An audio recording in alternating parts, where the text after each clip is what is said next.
Hey guys, welcome to this quick tutorial where we'll explain how you can transfer money from Worldremit to bank account. So let's get started.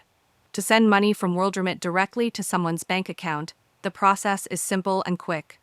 First, create your account by signing up using your email and setting a strong password. You can register either through the Worldremit app or on their official website.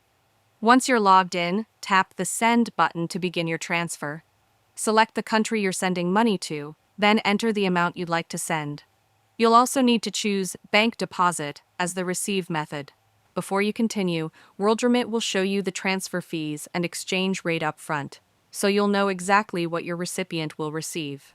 Next, enter your recipient's bank details.